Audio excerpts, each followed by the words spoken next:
Norway have never won the title. They are back here now to see if they can put that to rights.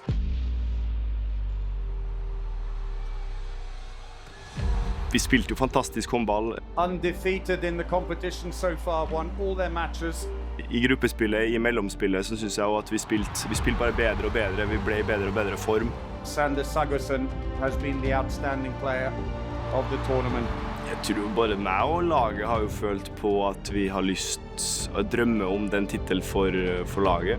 A Norwegian team, top favorites to win the tournament. I 2020 så er jeg helt overbevist om at vi hadde vunnet finalen. Break is on!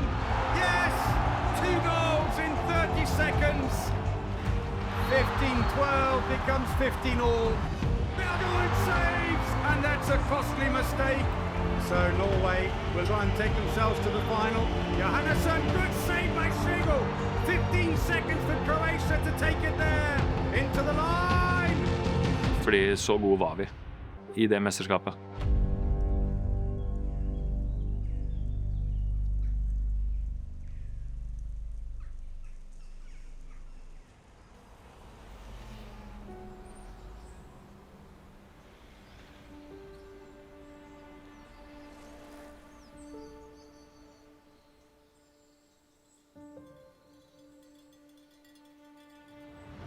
And that's it! Norway are through to the semi-final of Euro 2016. The underdogs, the team no one saw coming.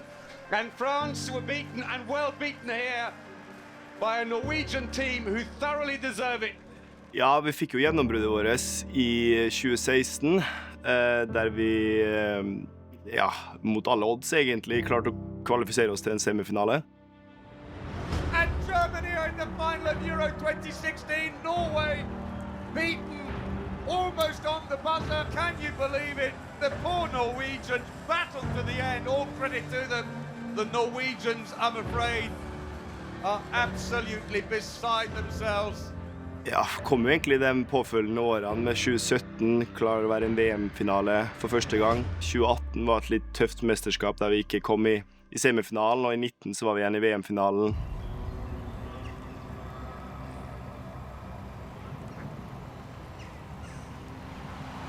I 2020 så var det jo en fantastisk stemning i gruppa.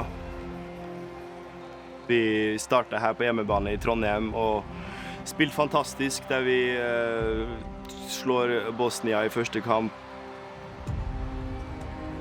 Oh yes, we give that amount of space to Sagosen. Situasjonene kom enkelt til meg, skuddet satt, jeg fikk hele tiden riktig avstand, jeg hadde en fantastisk form. Det var bare et mesterskap der ting bare gikk på skinner og man fløyt på en måte. The empty goal, up and well, Bergerud sprints on. Vi gjør så å si ingen feil gjennom hele mesterskapet. Vi spiller fantastisk, både egentlig fremover og bakover. Oh yes, a bit of showboating never hurt anybody.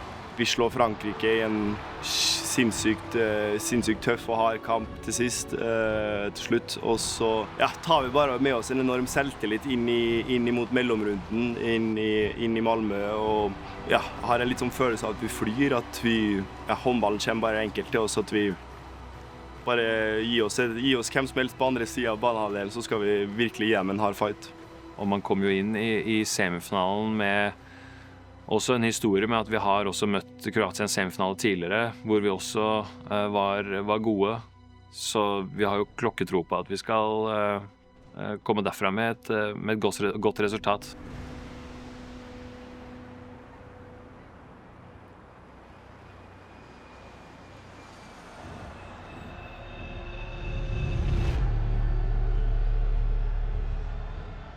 Det er jo det at vi tror veldig på at hvis vi leverer en prestasjon sånn som vi har gjort tidligere i turneringen, så skal det bli vanskelig å slå oss.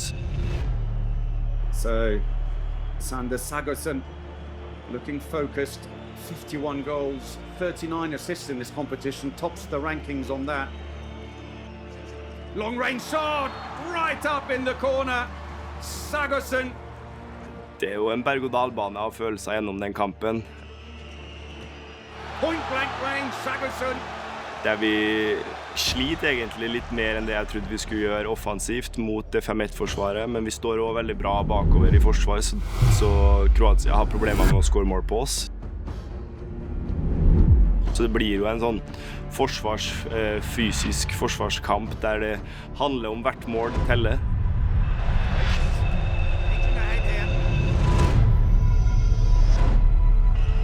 Break is on. Yes! 2 goals in 30 seconds. And Croatia take a 3-goal lead. Blow for the Norwegians. De er vel foran med kanskje 3-4 på et tidspunkt i andre omgang, hvor vi klarer å kjempe oss inn i kampen igjen, og man føler da litt at man kanskje har et lite momentum da. And suddenly, after being behind for so long, Norway edge in front. Belgrud saves! 10th save of the game. Sagosen into the line, Gullerud. And that's a costly mistake. Belgrud save directly leads to a goal at the other end for Gullerud. Oh, up the head! Ashanin makes a save, not that he knew a huge amount about it. Har vi jo flere muligheter til å stikke litt ifra mot slutten, der vi brenner noen straffekast i ordinær tid. 4 seconds. That's blocked. It's extra time. It'll be 2 times 5 minutes. Dunjak drops his head.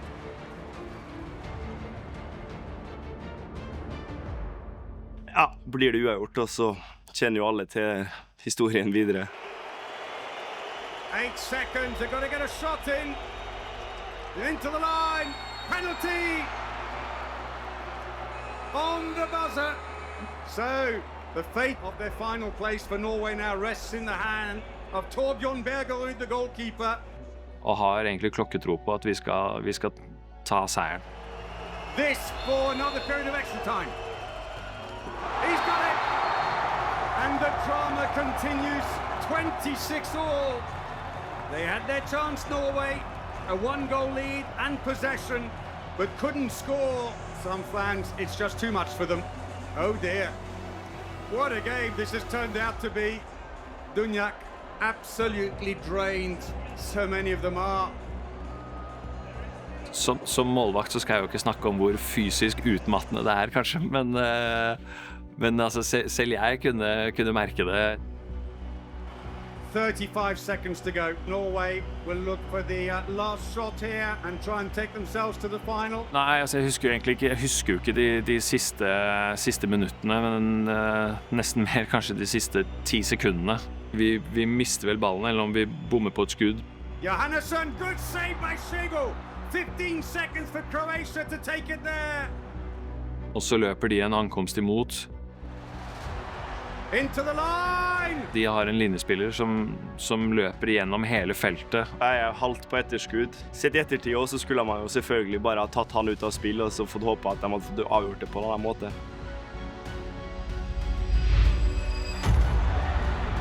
Croatia score! Seconds to go! Tak i ballen og skåre. And that's it! At the net! The victory they so wanted after double extra time. Det rekker jeg jo ikke, og da faller man jo egentlig nesten bare sammen, fordi man har kjempet i... Ja, det er jo som om du stikker hull på en ballong, og så bare forsvinner all energi, all kraft. Du blir bare tom, og Jeg er helt overbevist om at vi hadde vunnet finalen, fordi så gode var vi i det mesterskapet. Så jeg vil ikke kalle oss et nesten-landslag, men hvis noen vil gjøre det fordi at vi ikke har tatt gull, så ok.